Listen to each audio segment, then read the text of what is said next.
Scheme है जिसका नाम MIS है।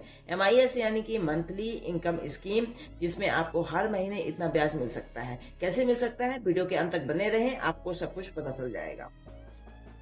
सबसे पहले हम जानते हैं कि MIS स्कीम है क्या। इसमें आपको एक बार निवेश करना पड़ता है, वन टाइम इन्वेस्टमेंट करना पड़ता है। एक बार आपने निवेश कर दिया तो आपको हर महीने ब्याज मिलेगा। कितना ब्याज मिलेगा वो निर्भर करता है आपके जमा किए गए अमाउंट पर। ये सरकारी योजना है, इसीलिए पूरी तरह से सुरक्षित माना जा सकता है। 5 वर्ष की अवधि होती है, यानी कि 5 वर्ष के लिए आपने जितना भी वन टाइम इन्वेस्टमेंट किया है वो 5 वर्ष के लिए लॉक हो जाएगा, यानी कि आप इसे नहीं निकाल सकते। अगर निकालते हैं तो कुछ पेनाल्टी आपको देनी पड़ेगी, जिसका कुछ रूल है, वो रूल आपको इस वीडियो में बताया गया है। आप सिंगल और ज्वाइंट अकाउंट दोनों प्रकार के अकाउंट खोल सकते हैं।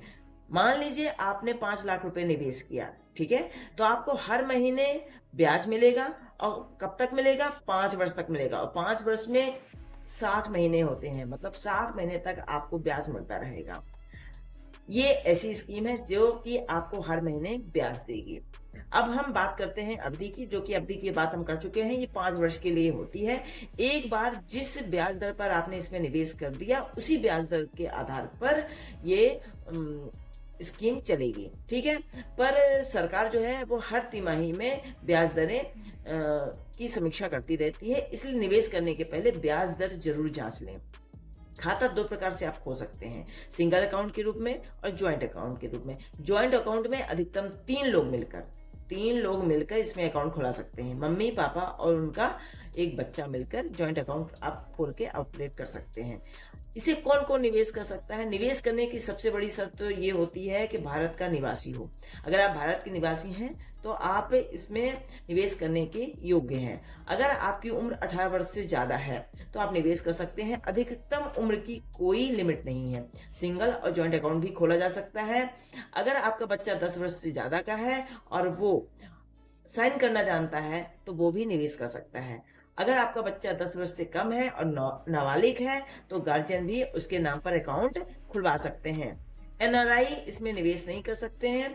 अच्छा, एक चीज और बात है कि अगर किसी का बच्चा मानसिक रूप से अस्वस्थ है तो उनके नाम पर गार्जियन अकाउंट खोल सकते हैं।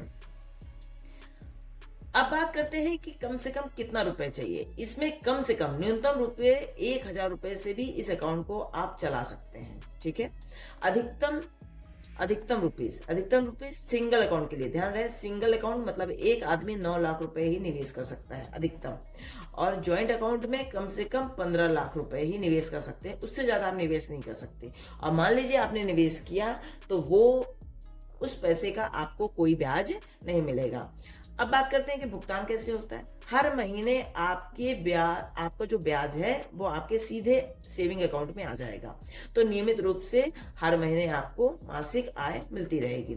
उदाहरण के रूप में समझते हैं कि मान लीजिए हर महीने आपको 3000 रुपए मिल रही है, ठीक है, ब्याज बनता है। तो ये हर महीने जो ब्याज बनेगा वो आपके खाते में सीधे जमा होता रहेगा। 5 वर्ष तक जमा होता रहेगा। 5 वर्ष में 60 महीने होते हैं, जो कि मैं आपको बता चुकी हूँ। अब कैलकुलेशन के द्वारा हम समझते हैं कि अगर आपने 50,000 से लेकर 15 लाख रुपए तक जमा किया तो आपको हर महीने कितना ब्याज मिलेगा। और इसकी जो ब्याज दर है वो 7.4% प्रति वर्ष है। प्रति वर्ष के हिसाब से ये कैलकुलेट की गई है। अच्छा, अब इसे मान लेते हैं कि आपने 50,000 रुपए निवेश किया, ठीक है। एक बार निवेश करना होता है, वन टाइम इन्वेस्टमेंट है, तो आपको हर महीने 308 रुपए मिलेंगे। 1 लाख रुपए निवेश पर आपको हर महीने 617 रुपए मिलेंगे। 2 लाख के निवेश पर आपको हर महीने 1233 रुपए मिलेंगे। 3 लाख के निवेश पर आपको हर महीने 1850 रुपए का ब्याज मिलेगा हर महीने। 5 लाख के निवेश पर 3083 रुपए। 7 लाख के निवेश पर 4317 रुपए। 9 लाख के निवेश पर 5550 रुपए। पर ये 9 लाख रुपए सिंगल अकाउंट के लिए है, जो कि अधिकतम निवेश राशि है।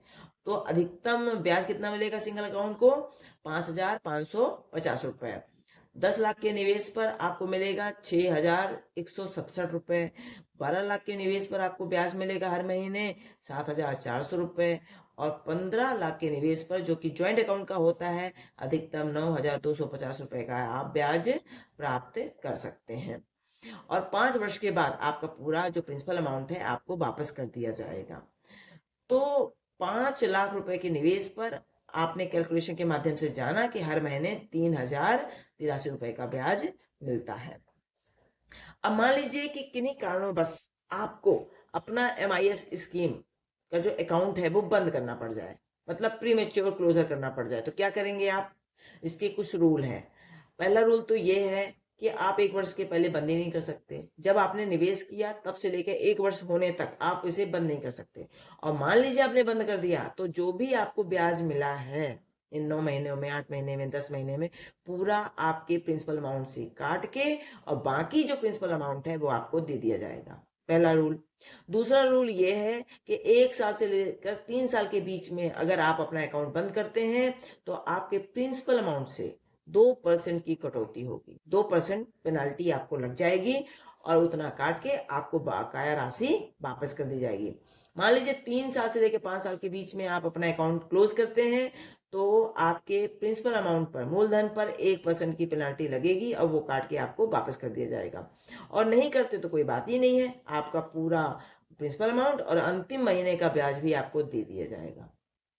इसे हम एग्जाम्पल के रूप में समझते हैं कि अगर आप प्री मेच्योर विड्रॉल करते हैं तो कितना परसेंट आपका कटेगा। मान लीजिए आपने 5 लाख रुपए निवेश किया, ठीक, 2 वर्ष के बाद आपने इसे क्लोज किया, मतलब प्री मेच्योर क्लोजर कर रहे हैं, तो इसमें जाहिर सी बात है 2% की, रूल के मुताबिक 2% की कटौती होनी है, ठीक है। तो 5 लाख पे 2% की कटौती मतलब 10,000 रुपए। तो वापस आपको कितने मिलेंगे?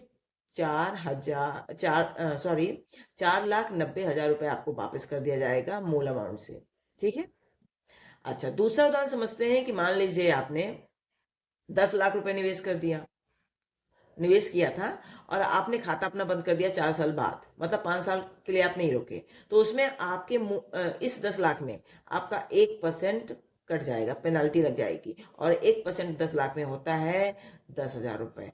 तो आपका 10 लाख में 10,000 माइनस करेंगे तो 9,90,000 रुपए आपका बचेगा, जो कि आपको दे दिया जाएगा।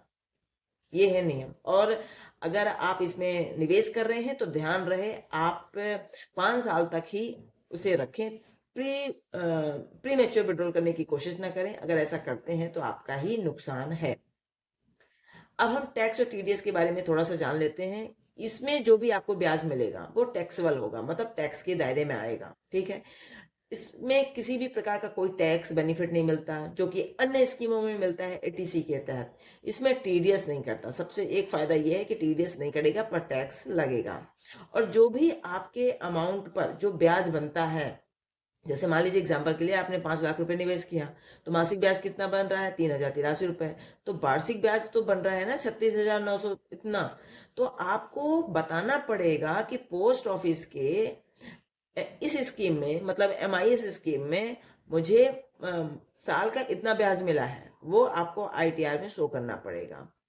अगर आप टैक्स स्लैब के अंतर्गत आते हैं तो उसमें से टैक्स कट जाएगा, नहीं आते हैं तो कोई बात नहीं। मान लीजिए आपने MIS स्कीम में कितना लगाया? 15 लाख रुपए निवेश कर दिया, तो आपका मासिक ब्याज कितना बन रहा है? मासिक ब्याज बन रहा है 9,000 रुपए लगभग। अभी हमने यहाँ पर पीछे कैलकुलेशन किया था तो ये देखा था कि आपका मासिक ब्याज लगभग 9,250 रुपए बन रहा है। तो हम 9,000 का कैलकुलेशन करके इसमें देखेंगे। हर महीने जो आपको ब्याज बनने वाला है उस ब्याज को हम RD में निवेश कर देंगे। RD का जो ब्याज दर कितना चल रहा है इस समय? 6.7% ईयरली चल रहा है, और ये भी, इसकी अवधि भी 5 वर्ष की होती है। तो कहने का मतलब सीधा सा है कि हमने MIS में निवेश किया, उससे मिलने वाले ब्याज को हमने RD में भी निवेश कर दिया, तो हम 6.7% का इससे भी ब्याज कमा रहे हैं। तो 5 साल के बाद ये बड़ा फंड बन जाएगा। कैसे बन जाएगा आइए जानते हैं। मान लीजिए RD में हमने हर महीने 9,000 रुपए जमा किए। कब तक जमा किए? 60 महीने। 60 महीने मतलब 5 साल।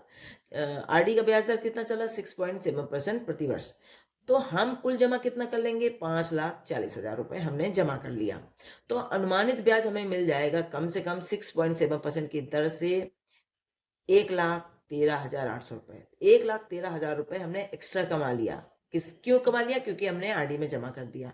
तो मैच्योरिटी पर कम से कम आपको 6,53,800 रुपए मिल जाएंगे। इसमें आपको फायदा ही फायदा है। तो सीधा सा मतलब ये है कि अगर हम MIS का मूलधन जोड़ दें वो 15 लाख रुपए और RD की मैच्योरिटी राशि जोड़ दें वो 6,53,000 रुपए, तो हम कुल लाभ जो हमें मिलेगा 5 वर्ष के बाद 21,53,800 रुपए लगभग। ये बहुत अच्छी रणनीति है। अगर आपको जरूरत ना हो पैसों की तो आप चाहें तो RD में निवेश कर सकते हैं। अब खाता कैसे खोलना है आपको सबसे पहले पोस्ट ऑफिस में जाना है, MIS फॉर्म लेना है, उसे भरना है, KYC दस्तावेज जमा करें। अब आप पूछेंगे KYC में क्या दस्तावेज में क्या क्या लगेगा? Aadhaar, voter ID, passport, PAN card, address proof, 2 passport photo आपकी रिसेंट की लेके जाएं। सेविंग अकाउंट का पासबुक भी आपको लेके जाना पड़ेगा क्योंकि उसी में आपका ब्याज आएगा, ठीक है। और चेक से आप पैसा जमा करना चाहते हैं या नगद देना चाहते हैं या DD बनवाना चाहते हैं, वो आपको लेके जाना पड़ेगा।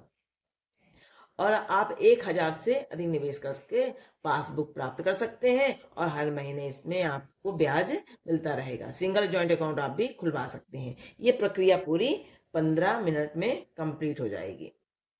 ये योजना किसके लिए है इस पर भी बात कर लेते हैं। रिटायर्ड व्यक्ति जो रिटायर हो गए हैं, जिनकी उम्र 60 वर्ष से ऊपर है और वो कोई काम नहीं कर रहे हैं, उनके पास कोई आमदनी नहीं है, तो उनके लिए बहुत अच्छी स्कीम है। हर महीने उन्हें ब्याज मिल सकता है। हाउस वाइफों के लिए भी बहुत अच्छी है। उनके पास कमाई का कोई जरिया नहीं है, तो मान लो कि उनकी पति ने या पिता ने किसी ने भी उन्हें पैसा दे दिया तो वो इसमें जमा करके कुछ आमदनी कमा सकती हैं। नियमित आय चाहने वाले, जिनको चाहिए कि हर महीने मुझे कुछ ना कुछ पैसे मिले, उनके लिए बहुत अच्छा है। जो रिस्क से बचना चाहते हैं, उनको मार्केट से कोई लेना देना नहीं है, वो इसमें निवेश करके हर महीने पैसा कमा सकते हैं। ध्यान रहे ये वीडियो केवल शैक्षिक उद्देश्य से बनाई गई है। निवेश करने के पहले अपने नजदीकी पोस्ट ऑफिस में जाएं और वहां पर अपने एडवाइजर से सलाह जरूर लें। अगर आपको वीडियो अच्छी लगी है तो लाइक शेयर सब्सक्राइब जरूर करें। मिलते हैं अगली वीडियो में नई जानकारी के साथ। आप कमेंट करके बताइए कि आप किस में निवेश करना चाहते हैं। अगर आप MIS में निवेश करने वाले हैं तो कितने अमाउंट से निवेश करने वाले हैं।